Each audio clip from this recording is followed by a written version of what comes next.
श्री कृष्ण के भाई बलराम में थी आश्चर्यजनक शक्तियाँ, पर क्यों नहीं शामिल हुए महाभारत के युद्ध में। दोस्तों, आइए जानते हैं। हमारे चैनल पर नए हैं तो चैनल को लाइक करें, सब्सक्राइब करें और बेल घंटी दबाना ना भूलें। दोस्तों, आइए कहानी को स्टार्ट करते हैं। महाभारत युद्ध के समय कई लोग युद्ध में शामिल नहीं हुए थे। उनमें से एक भगवान श्री कृष्ण के भाई बलराम भी थे, जिन्हें बलदाऊ भी कहते हैं। बलराम बहुत शक्तिशाली थे। उन्होंने कई युद्ध लड़े थे, लेकिन उनके महाभारत के युद्ध में शामिल नहीं होने के कई कारण थे। आइए जानते हैं बलराम के बारे में विशेष राज। बलराम की परिचय। दोस्तों, कृष्ण को विष्णु तो बलराम को शेषनाग का अवतार माना जाता है। कहते हैं कि जब कंस ने देवकी वसुदेव के 6 पुत्रों को मार डाला, तब देवकी के गर्भ में भगवान बलराम पधारे।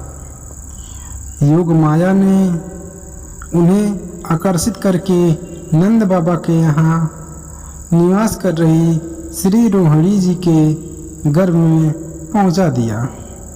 इसलिए उनका एक नाम संकर्षण पड़ा। बलराम जी का विवाह रेवती से हुआ। बलराम बलवानों में श्रेष्ठ होने के कारण उन्हें बलभद्र भी कहा जाता है। इनके नाम से मथुरा में दाऊ जी का प्रसिद्ध मंदिर है। जगन्नाथ की रथ यात्रा में इनका भी एक रथ होता है। यह गदा धारण करते हैं। मौसूल युद्ध में यदुवंश के संहार के बाद बलराम ने समुद्र तट पर आसन लगाकर देह त्याग दी थी।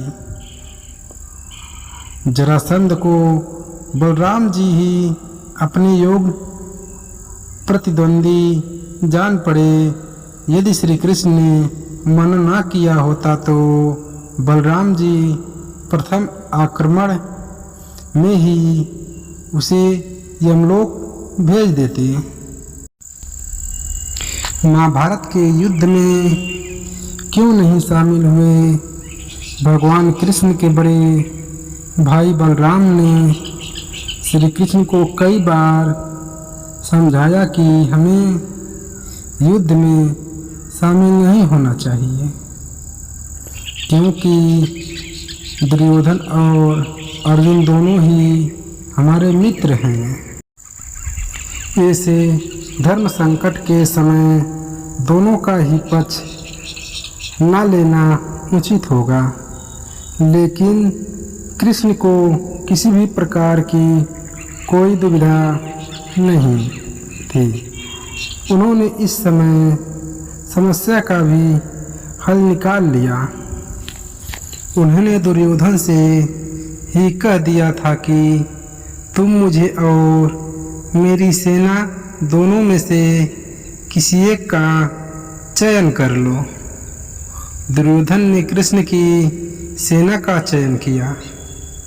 महाभारत में वर्णित है कि जिस समय युद्ध की तैयारियां हो रही थी और उधर एक दिन भगवान श्री कृष्ण के बड़े भाई बलराम पांडव की छावनी में अचानक पहुँचे।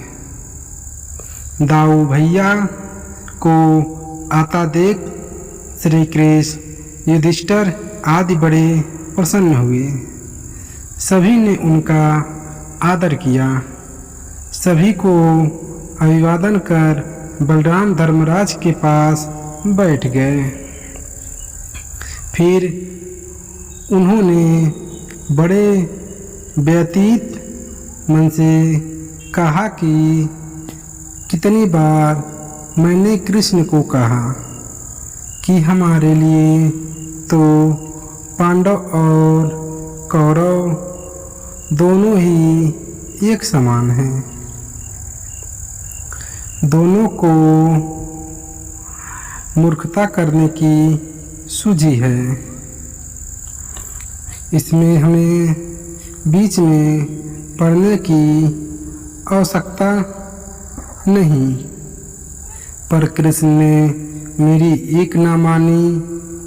कृष्ण को अर्जुन के प्रति स्नेह इतना ज़्यादा है कि वे कौरव के विपक्ष में हैं।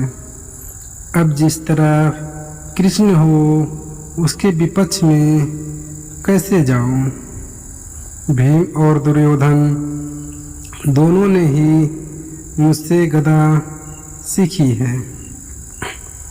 दोनों ही मेरे शिष्य हैं।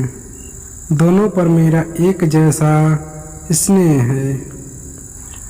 इन दोनों कुरुवंशियों को आपस में लड़ते देखकर मुझे अच्छा नहीं लगता। अतः मैं तीर्थयात्रा पर जा रहा हूँ। दोस्तों, ये कहानी आप लोग को कैसी लग रही है? अगर अच्छी लग रही है तो चैनल को ज़रूर लाइक करिए, सब्सक्राइब करिए और बेल घंटी दबाना ना भूलिए, ताकि दोस्तों ऐसी कहानी हम लाते रहते हैं। चैनल को सब्सक्राइब करेंगे तो आपके पास वीडियो डालते ही नोटिफिकेशन जाएगी।